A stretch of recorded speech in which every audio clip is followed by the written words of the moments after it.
you ever had a horrible job interview experience, that makes you want to go cry in a corner and then shoot yourself in the face? Well, I certainly have. I've been doing a lot of videos lately about how to answer job interview questions, and this has brought up quite a few memories I have of a few bad interviews I did many years ago that have stuck in my mind. So I'd like to share some of them with you. Everyone has bad job interview experiences. Maybe you can relate. Oh, I know what you're gonna say. Doing a job interview is a soul-crushing experience that often reveals more about the interviewer than it does about you. Okay, company number one. Have you ever been interviewed by somebody that was so rude and disrespectful that they tried to convince you that you were wasting their time by being at the job interview? So I interviewed for an industrial engineering / process improvement job at a manufacturing company. And I interviewed with a gentleman who was the head of engineering / chief operating officer / director of operations. I'm not really sure what his title was exactly, but essentially a plant manager. The situation was I had sent in my resume for a posted position,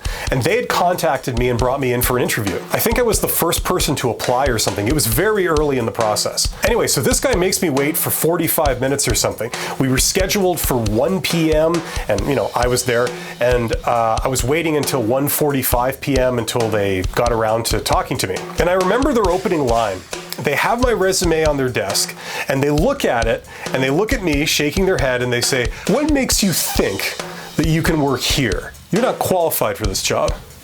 Just like that. And this kind of annoyed me because I was qualified for this job. I had done this job before for many years, but my title was different. And I remember all the time I was speaking, this guy was looking at me, shaking his head, dismissing what I was saying, just like that. And I'm thinking, well, why did you call me here if you honestly feel that I'm not qualified to do the job for some reason? Anyway, the interview went downhill from there. I remember thinking, if you had paid me double my current salary, I would still not want you as my boss. And on the way out, the lady that was the director of HR told me that I could log into their website to see the status of my application, just for that personal touch. So I said, well, that's good to know, but I withdraw my application. And a few weeks later, she left, and they were looking for a new director of HR.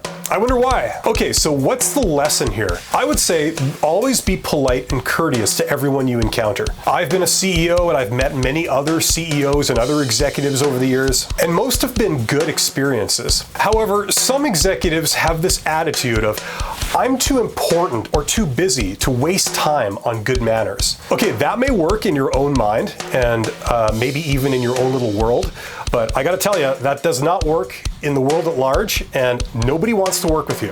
Okay, company number two. I've been to many job interviews as a candidate, but I was only ever late for one of them. I had to go to a campus of buildings, and I lost my way and I was late. It's the only time I've ever run in a suit. Anyway, I got to the interview. I had to give a presentation as part of the interview. So I gave the presentation to a panel of interviewers. Anyway, I guess I did well because despite being 20 minutes late for the interview, which is normally the kiss of death, I passed and I moved on to round two. So I came back a week later for another interview, got there, and this was for an academic type project manager job. Now, I had an engineering degree and an MBA. The interviewer was a registered nurse. Now, I'm not knocking registered nurses in academic positions, but we were clearly from two different worlds, and she seemed to have absolutely no understanding of any of my qualifications. She'd heard of an MBA, but obviously didn't understand what it was. Not only did she not share any of my qualifications or understand what they were, she didn't seem to place any value on them when I tried to describe them. It's like having a law degree but being rejected for a job on the basis that they don't think you can use a dictionary, simply because they don't know what a law degree is, and it doesn't say anywhere in your resume that you know how to use a dictionary. Okay, so what's the lesson here? Well, here's one for interviewers. If you know you're going to be interviewing somebody, and especially if it's a second round job interview, take 30 seconds to scan their resume in advance and take another 45 seconds to Google the qualifications they have if you're not familiar with them. As we go into the future, this type of situation is going to be increasingly common, as there is right now an explosion of new qualifications that didn't exist even 2 years ago. I always make sure to do this when I interview someone. And there you go. Please stick around for part 2 of my exciting video on my worst job interview experiences. Coming up.